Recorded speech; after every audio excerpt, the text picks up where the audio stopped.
Assalamualaikum warahmatullahi wabarakatuh. Di sini kami akan mempresentasikan tentang konstruksi teori penelitian agama. Sebelumnya perkenalkan kami dari kelompok 5 yang beranggotakan Elma Salma Sahula dan Yunita Alfiani Putri.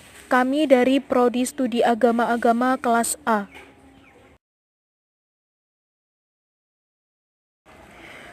Di sini saya akan menjelaskan beberapa materi, yaitu 1. Penelitian agama, 2. Konstruksi teori penelitian agama, 3. Macam-macam penelitian, 4. Pendekatan dalam penelitian agama, 5. Tujuan penelitian.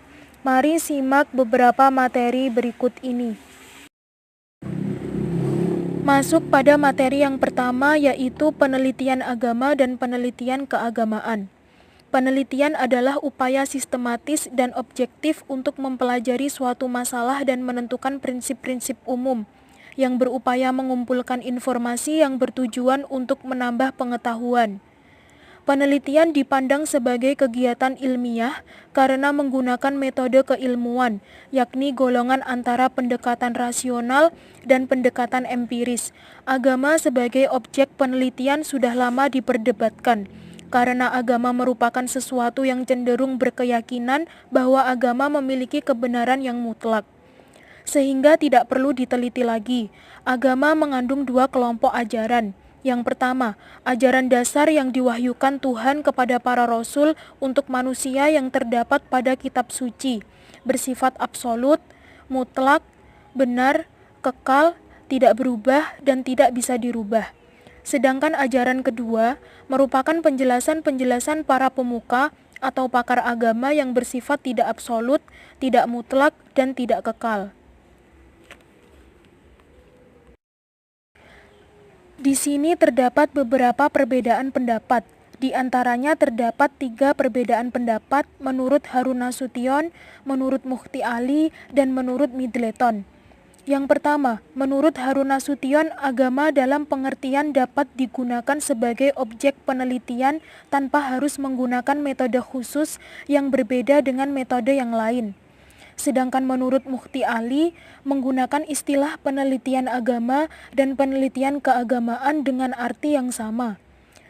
Dan menurut Middleton berpendapat bahwa penelitian agama lebih mengutamakan pada materi agama, sehingga sasarannya terletak pada 3 elemen pokok, yaitu ritus, mitos, dan magik.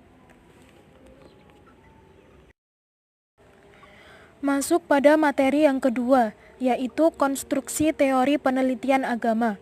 Di sini akan dijelaskan beberapa pengertian konstruksi teori penelitian, dan juga contoh-contoh teori.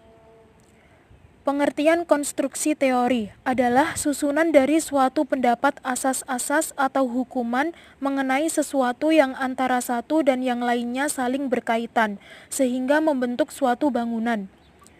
Pengertian konstruksi teori penelitian agama adalah suatu upaya memeriksa, mempelajari, mengamalkan dan memahami secara seksama atau bangunan dasar atau hukum dan ketentuan lainnya yang diperlukan untuk melakukan penelitian terhadap bentuk pelaksanaan ajaran agama, sebagai dasar pertimbangan untuk mengembangkan pemahaman ajaran agama sesuai tuntunan zaman.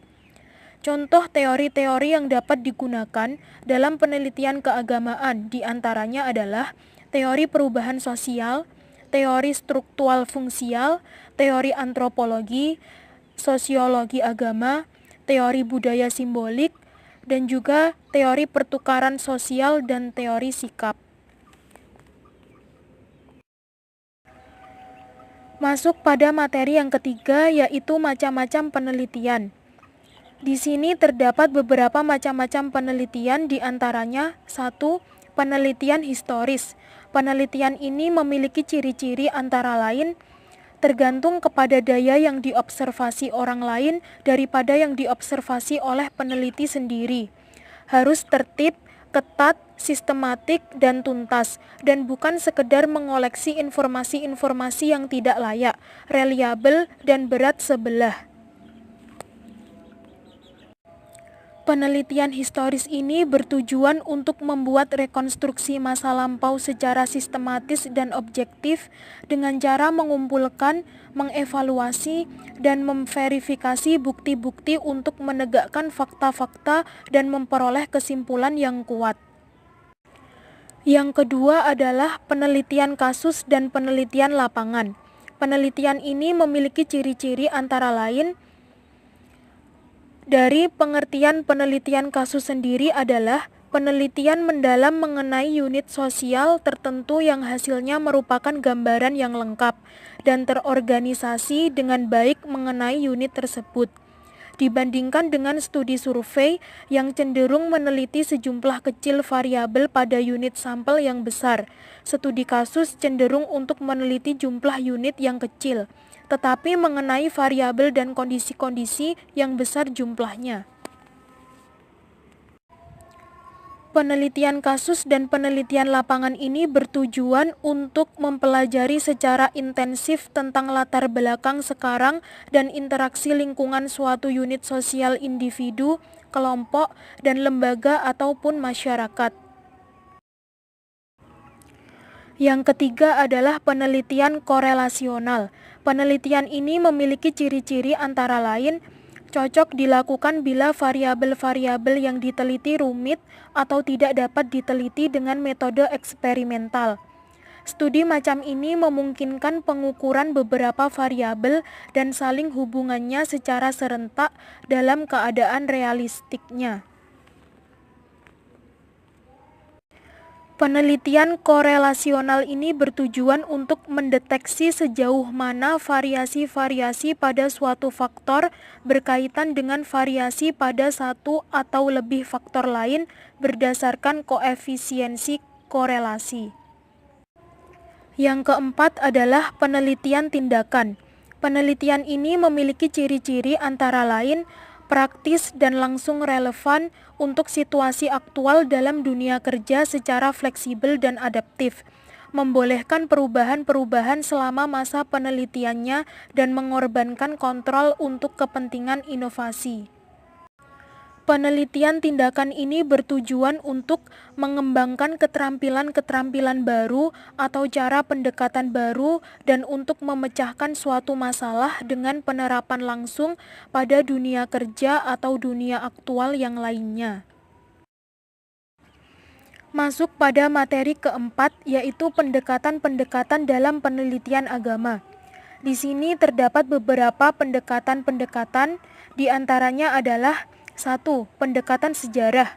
Penggunaan sejarah sebagai sebuah pendekatan atau pisau analisis dalam studi Islam adalah mencoba sekuat tenaga memahami sejumlah peristiwa yang terkait dengan Islam, baik yang menyangkut ajaran maupun realitas empiris sehari-hari. Karakteristik sejarah sebagai pendekatan adalah sebagai sebuah kerangka metodologi di dalam pengkajian atas suatu masalah. Sesungguhnya dimaksudkan untuk meneropong segala sesuatu masalah itu dalam kelampauannya. Dan yang kedua adalah pendekatan sosiologi. Sosiologi adalah suatu ilmu yang mempergunakan observasi, eksperimentasi, dan komparasi sebagai metode untuk memahami realitas. Pada mulanya, pemikiran orang bertitik tolak dari kepercayaan akan adanya Tuhan. Tetapi kemudian orang akan menyelidiki realitas dari berbagai jenisnya sendiri dan menyelidiki secara rasional asal-usul kejadian tersebut. Yang ketiga adalah pendekatan sejarah sosial. Pendekatan sejarah sosial yaitu melihat sesuatu secara totalitas dengan mengupas tuntas struktur sosial dan hubungan sosial di tengah-tengah masyarakat. Dalam konteks studi Islam, maka sejarah sosial adalah mengkaji Islam dengan memperhatikan sosial, budaya, politik, dan ekonomi yang mempengaruhi lahir dan berkembangnya pemikiran Islam. Masuk pada materi yang terakhir, yaitu tujuan penelitian. Di sini, penelitian ini memiliki tujuan, yaitu Tujuan pokok dari kegiatan penelitian ini adalah mencari kebenaran-kebenaran objektif yang disimpulkan melalui data-data yang terkumpul.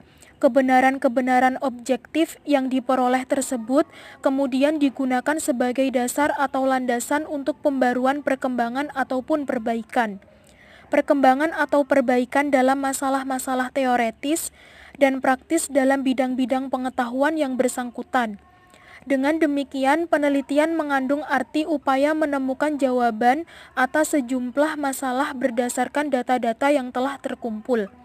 Penelitian menuntut kepada pelaku-pelakunya agar proses penelitian yang dilakukan itu bersifat ilmiah, yaitu harus sistematis, terkontrol, bersifat empiris, dan harus kritis dalam penganalisisan data-datanya, sehubungan dengan dalil-dalil hipotesis yang menjadi pendorong mengapa penelitian itu harus dilakukan.